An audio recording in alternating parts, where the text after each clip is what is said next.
El estrangulador de Boston. La historia del asesino que aterrorizó a una ciudad. Un asesino en serie que marcó una época.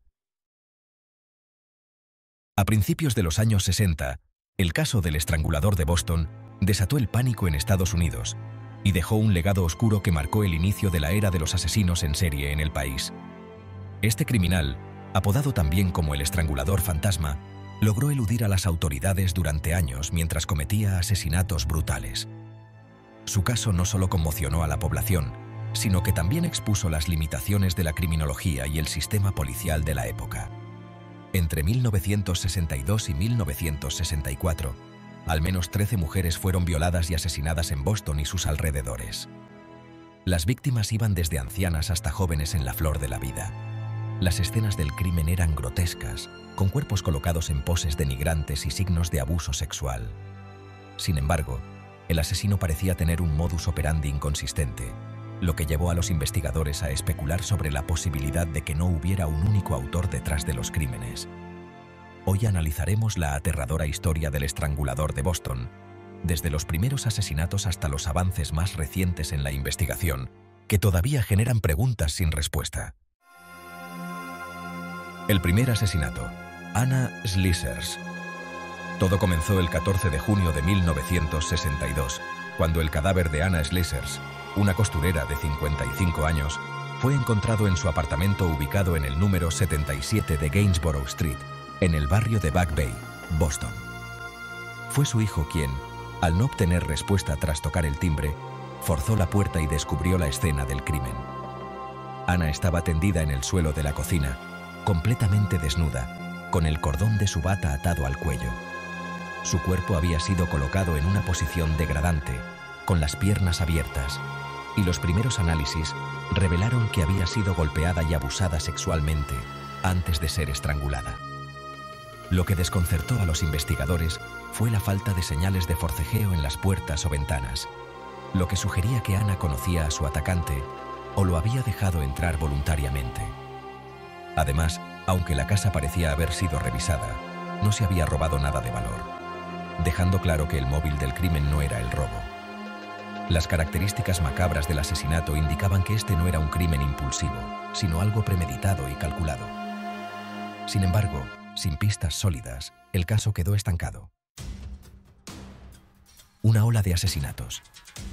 Apenas 2 semanas después, el 30 de junio de 1962, la ciudad volvió a estremecerse con el hallazgo de otro cuerpo.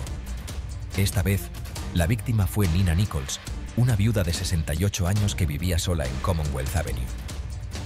Al igual que en el caso de Anna, Nina fue estrangulada, en su caso con 2 medias de nylon anudadas. Su cuerpo también mostraba signos de abuso sexual, y nuevamente, no había señales de entradas forzadas ni se había sustraído nada de valor. Lo que alarmó a las autoridades fue que ese mismo día, otra mujer fue asesinada, Helen Blake, una viuda de 65 años que vivía en Lynn, a unos 24 kilómetros de Boston. Su cadáver fue encontrado en su cama, estrangulado con una media y un sostén, y con signos de agresión sexual. La autopsia confirmó que Helen había muerto el 30 de junio, lo que significaba que el asesino había atacado a 2 mujeres en el mismo día.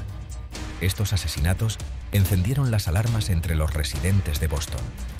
Los crímenes no solo eran terriblemente violentos, sino que mostraban un patrón preocupante. Todas las víctimas eran mujeres mayores que vivían solas, y el asesino lograba entrar a sus hogares sin forzar las puertas. El miedo se apodera de Boston.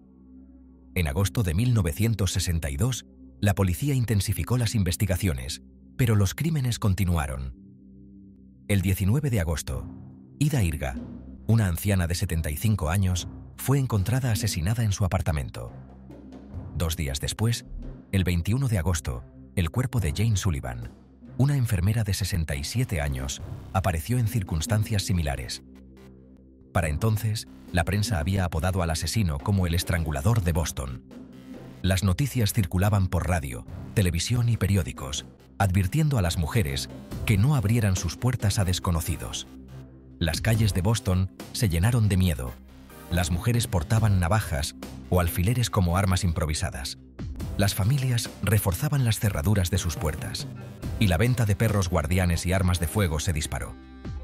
Las autoridades, desesperadas por calmar el pánico, solicitaron la ayuda del FBI y comenzaron a elaborar un perfil del asesino. Según los criminólogos, debía tratarse de un hombre joven y carismático que lograba ganarse la confianza de sus víctimas. Algunos especularon que el asesino podría disfrazarse de repartidor, técnico o trabajador de mantenimiento para convencer a las mujeres de que le abrieran la puerta. Un giro inesperado. Las víctimas jóvenes. Hasta ese momento, todas las víctimas del estrangulador de Boston habían sido mujeres mayores. Sin embargo, el patrón cambió drásticamente en diciembre de 1962, cuando el cuerpo de Sophie Clark, una enfermera de 21 años, fue encontrado en su apartamento en Huntington Avenue. Sophie había tomado todas las precauciones posibles para protegerse, había instalado una segunda cerradura en su puerta y era extremadamente cuidadosa con quién dejaba entrar a su hogar. Sin embargo, el asesino logró convencerla de que le abriera. Fue encontrada estrangulada con una media de nylon y la autopsia reveló que había sido violada. 3 semanas después, el 31 de diciembre de 1962, otra joven, Patricia Bissett, de 23 años, fue encontrada asesinada en su apartamento. Estaba embarazada de pocas semanas cuando fue brutalmente violada y estrangulada. Los asesinatos de Sophie y Patricia desconcertaron a la policía, ya que las víctimas jóvenes no encajaban con el perfil de las anteriores. Algunos investigadores comenzaron a sospechar que no se trataba de un único asesino, sino de múltiples depredadores, operando bajo el mismo modus operandi. Un caso sin resolver. Para 1963, el caso del estrangulador de Boston había alcanzado proporciones épicas. A pesar de los esfuerzos de la policía y el FBI, no había pistas concluyentes sobre la identidad del asesino. La única certeza era que los crímenes seguían una espiral de violencia cada vez más retorcida. Entre 1962 y 1964, otras 5 mujeres fueron encontradas muertas en circunstancias similares, incluyendo a Mary Sullivan, de 19 años, quien se convirtió en la última víctima conocida del estrangulador. Su caso fue particularmente macabro. El asesino dejó una tarjeta que decía «Feliz Año Nuevo» junto a su cuerpo, como una burla final. A pesar de las investigaciones, las teorías y los arrestos de varios sospechosos, el misterio del estrangulador de Boston quedó sin resolver por décadas. Un sospechoso inesperado, Albert DeSalvo y el hombre verde. En 1964, cuando el caso del estrangulador de Boston parecía haberse enfriado, un nuevo criminal apareció en escena. Se trataba de un hombre apodado el Hombre Verde, un violador en serie que aterrorizaba a las mujeres de Massachusetts. El Hombre Verde, cuyo apodo se originó por su ropa de trabajo verde oscuro, tenía un modus operandi bastante peculiar. Se presentaba en los apartamentos de mujeres que vivían solas, alegando ser un cazatalentos de modelos o un técnico en mantenimiento enviado por el dueño del edificio.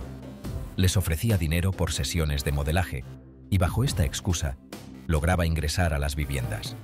Una vez dentro, comenzaba a medir a las mujeres con una cinta métrica y en algunos casos lograba seducirlas, pero cuando éstas se resistían, el tono de la situación cambiaba drásticamente. Las atacaba, las ataba y las violaba, para luego huir rápidamente. La policía logró identificar al Hombre Verde como Albert DeSalvo, un hombre de 33 años, casado y padre de 2 hijos. DeSalvo había sido arrestado en 1961 por allanamiento y violaciones menores, pero tras cumplir una breve condena, fue liberado en 1962, pocos meses antes de que comenzaran los asesinatos del estrangulador de Boston. Ahora, en 1964, su arresto por los crímenes del Hombre Verde volvió a encender las alarmas, ya que sus ataques sugerían una evolución que podría haber comenzado con los asesinatos del estrangulador. DeSalvo confesó haber cometido más de 300 violaciones y agresiones sexuales en los últimos años, lo que lo convirtió en uno de los violadores en serie más prolíficos de la historia. Sin embargo, durante su tiempo en prisión, un compañero de celda llamado George Nassar declaró que DeSalvo había confesado ser el estrangulador de Boston. La confesión de Albert DeSalvo. El abogado de George Nassar, F. Lee Bailey, decidió investigar más a fondo las declaraciones de su cliente y entrevistó a Albert DeSalvo. Para sorpresa de Bailey, DeSalvo no solo confirmó ser el estrangulador de Boston, sino que ofreció una confesión detallada de cada uno de los 13 asesinatos atribuidos al caso. DeSalvo narró cómo convencía a las víctimas de dejarlo entrar en sus casas, generalmente haciéndose pasar por un técnico o vendedor. También describió cómo estrangulaba a las mujeres, dejando los cadáveres en poses degradantes y, en ocasiones, utilizando medias, cinturones o bufandas como decoraciones. Su nivel de detalle impresionó a los investigadores, ya que mencionó aspectos que nunca se habían hecho públicos, como la posición exacta de los cuerpos y elementos específicos de las escenas del crimen. Sin embargo, la confesión de DeSalvo presentaba varias inconsistencias. En algunos casos, no logró describir correctamente a las víctimas, sus viviendas o las fechas de los asesinatos. Además, no existía evidencia física que lo vinculara directamente con los crímenes del estrangulador de Boston. El perfil psicológico de DeSalvo. Albert DeSalvo había tenido una infancia marcada por la violencia y el abuso. Su padre, un alcohólico violento, golpeaba a su esposa frente a los hijos y llegaba a traer prostitutas al hogar familiar. Desde pequeño, DeSalvo mostró signos de comportamiento problemático, incluyendo la tortura de animales, el robo y el vandalismo. En su juventud, se alistó en el ejército, donde mostró un comportamiento aparentemente normal y llegó a casarse con una joven alemana llamada Irmgard Beck. Sin embargo, detrás de esta fachada, DeSalvo tenía un impulso sexual incontrolable. Su esposa lo describió como un hombre que exigía relaciones sexuales constantes, incluso cuando ella no estaba dispuesta. Los psiquiatras que evaluaron a DeSalvo tras su arresto lo describieron como un narcisista con un deseo extremo de atención. Disfrutaba hablando sobre sus crímenes y mostrando su ingenio para engañar a sus víctimas. Sin embargo, su conducta también evidenciaba signos de esquizofrenia paranoide, lo que planteaba dudas sobre su capacidad para distinguir entre la realidad y la fantasía. Las dudas sobre la culpabilidad de DeSalvo.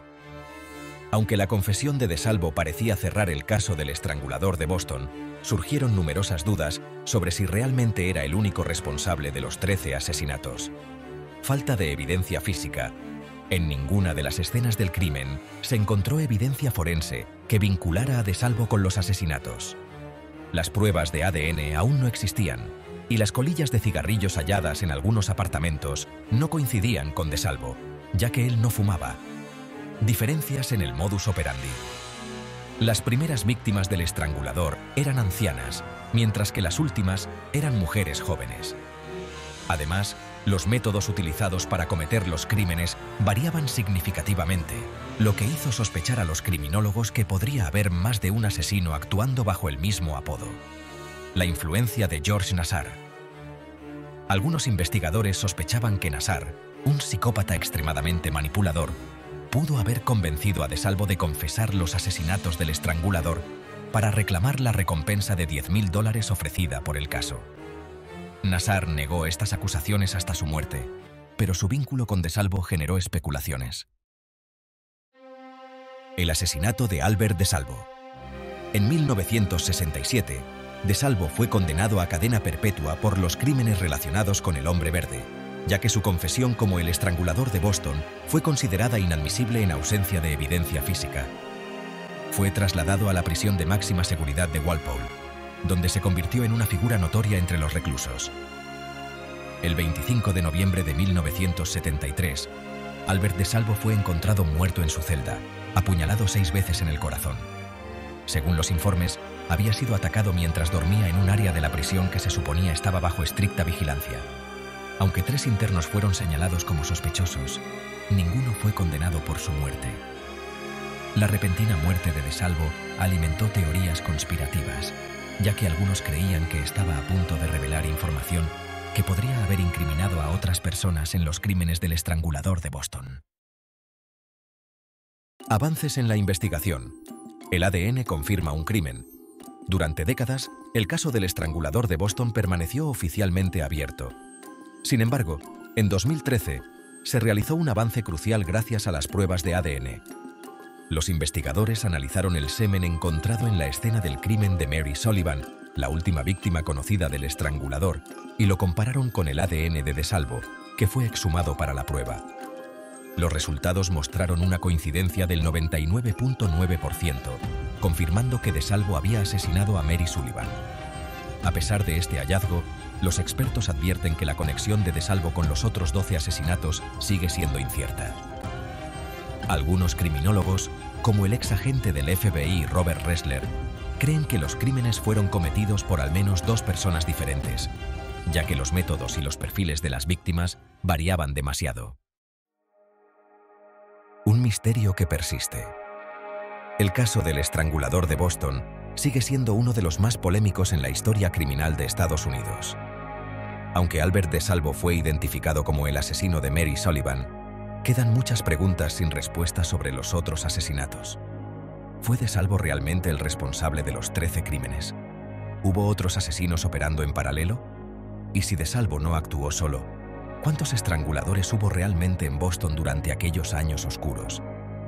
Lo que sí es cierto es que este caso marcó un antes y un después en la criminología estadounidense, destacando la importancia de las pruebas científicas y la colaboración entre agencias para resolver crímenes complejos. ¿Qué opinas de la historia del estrangulador de Boston? ¿Crees que Albert DeSalvo fue el único responsable? ¿O había más asesinos involucrados? Déjame tu opinión en los comentarios. Si este video te pareció interesante, no olvides darle like, suscribirte y activar la campanita para no perderte más contenido como este. Nos vemos en el próximo video.